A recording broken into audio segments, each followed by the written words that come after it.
Sud Télévision, le patrimoine et la culture de nos régions. Sud Télévision, le patrimoine et la culture de nos régions. Sud Télévision vous propose le reportage d'une télévision vraiment différente. Sud Télévision.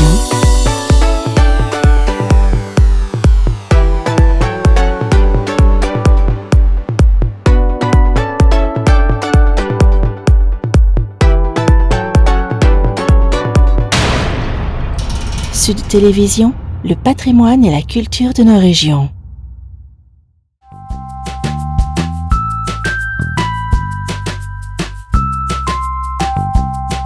La belle région de Hesbaye regorge de véritables témoins d'un temps passé, mais pas si dépassé que ça.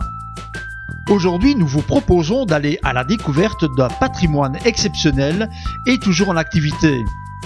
Même si ce véritable joyau n'est plus utilisé pour sa première vocation, qui était la transformation du blé en farine, il est toujours utilisé pour son côté secondaire, qui était la production d'électricité pour les villageois. Et vous allez pouvoir constater que malgré les années, il n'a pas pris une seule ride et est plus que jamais en accord avec son temps. Pierre Haine, le petit-fils du meunier Gérard, vous ouvre les portes de son moulin, dont on retrouve les premières traces en 1765, un bâtiment que vous pourrez découvrir, visiter ou redécouvrir lors des Journées du patrimoine ou sur simple demande.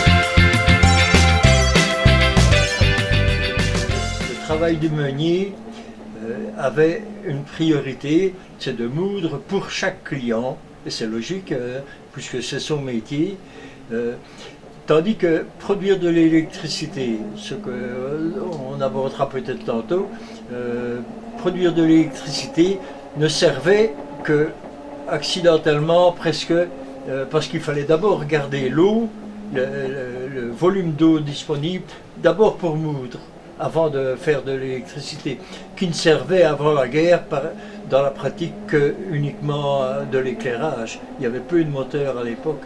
Et alors, si je me souviens bien, donc, de l'époque à laquelle où je suis venu visiter le moulin pour la première fois, oui. Vous aviez parlé également donc, qu'il y avait un petit geste que le meunier faisait pour avertir les citoyens qu'il allait couper l'électricité. C'est ça. C'était ce qu'on appelle les clignettes d'un Gérard, le clin d'œil de Gérard. Parce que concrètement, il coupait le courant pendant 2 secondes et les gens savaient bien que 5 minutes après, il arrêtait son moulin.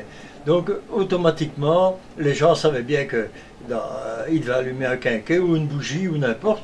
Et on allait dormir, avant la guerre, on allait dormir relativement tôt. Dans la soirée, très peu de radio, il y avait pratiquement, d'abord pas de TV, donc il y avait peu d'activité le soir, mais d'un autre côté, puisque c'était pour éclairer le village ici à Fallais, quand on venait lui dire qu'on attendait le médecin, ou bien qu'il y avait une fête de famille, un mariage, eh bien, on venait lui dire quand la fête était finie, et alors il arrêtait son moulin. Et quand on dit éclairer le village, ce n'est pas l'éclairage public que l'on connaît aujourd'hui. Non, voilà. C'est chaque maison. Il a d'abord raccordé toutes les maisons. On a même un document de 1916. Le bourgmestre lui écrit à mon grand-père: avez-vous demandé à l'occupant, puisque c'était la guerre 14-18, l'autorisation de mettre des câbles? On n'a pas la réponse des Allemands, mais enfin ça s'est fait, puisque en 1917, le village était éclairé. Les maisons particulières étaient éclairées, entre 50 et 60 maisons à peu près. Et puisqu'on est à cet endroit-ci du moulin, c'est par le mécanisme ici qu'on est arrivé à faire tourner la dynamo, parce que l'engrenage qui est là, qui tourne maintenant au ralenti, est en contact normalement avec l'engrenage horizontal. Ces deux-ci sont à sur le même axe, et alors il suffit d'amener cette pièce-ci sur son socle pour transmettre le mouvement. Et alors ces deux-ci tournent ensemble puisqu'ils sont sur le même axe, et ici il y avait un axe qui donnait le mouvement à la dynamo qui était dans le bâtiment ici à côté. Ouais. Donc on a toute la transformation se faisait, mais en laissant disponible pour moudre ce qu'on appelle les étoutes, les petits engrenages latéraux des deux côtés pour faire tourner les meules.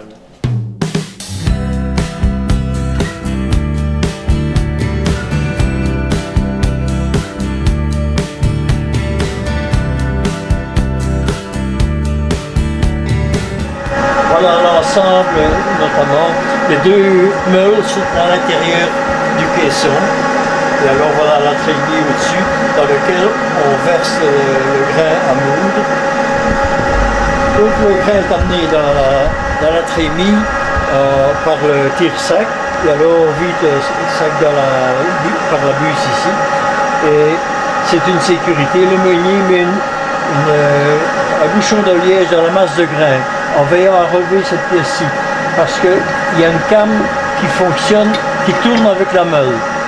Alors, puisque le grain sort par le bas, à un moment donné, le bouchon de liège étant libéré, cette pièce-ci retombe à sa place, et alors, automatiquement, la came accroche la sonnette. C'est ainsi que le meunier est averti qu'il lui reste 5 minutes de travail, ou bien il arrête sur le moulin, ou bien il remet un sac. On ne va pas laisser frotter les mains l'une sur l'autre sans grain à moudre.